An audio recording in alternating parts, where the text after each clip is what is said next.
अखड़ा मेरा गला कर सबरियारी रे जवाना के मन करे धरा पारा पारी रे अच्छा अखड़ा मेरा गला कर सबरियारी रे जवाना के मन करे धरा पारा पारी रे मेला के बहाने मौका मिलल बारी अच्छा से तो पिलाए गोरी का चलो कतारे पाछा से तो पिले रहते हूँ तोर लौकतारे पाछा से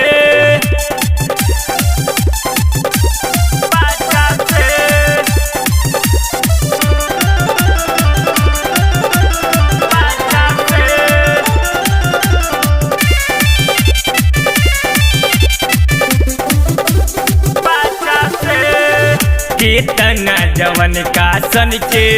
कैले बारू ढीला हो लहंगा उठा के तनी कर रसलीला हो लहंगा उठा के तनी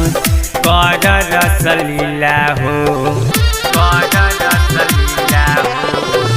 कितना जवन का सन के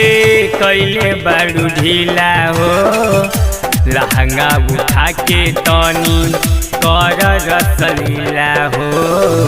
लहंगा उठा के तनी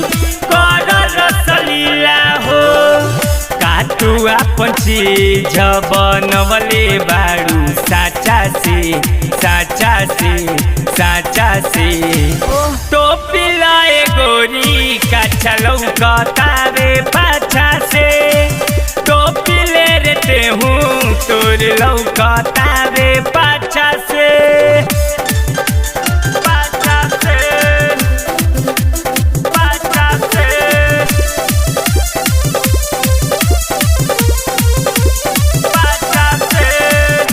नैना नसीली तो है कजेरा कटार बा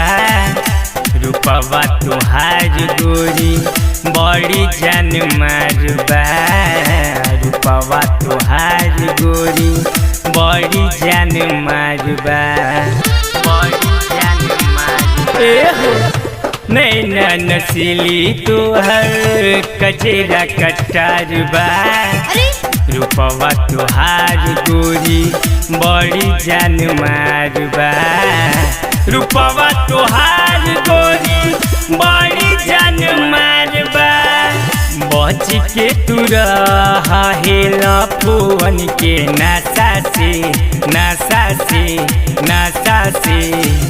तो पिलाए गोरी का चलो कतारे पाछा से तो पिलाए गोरी का चलो कतारे पाछा से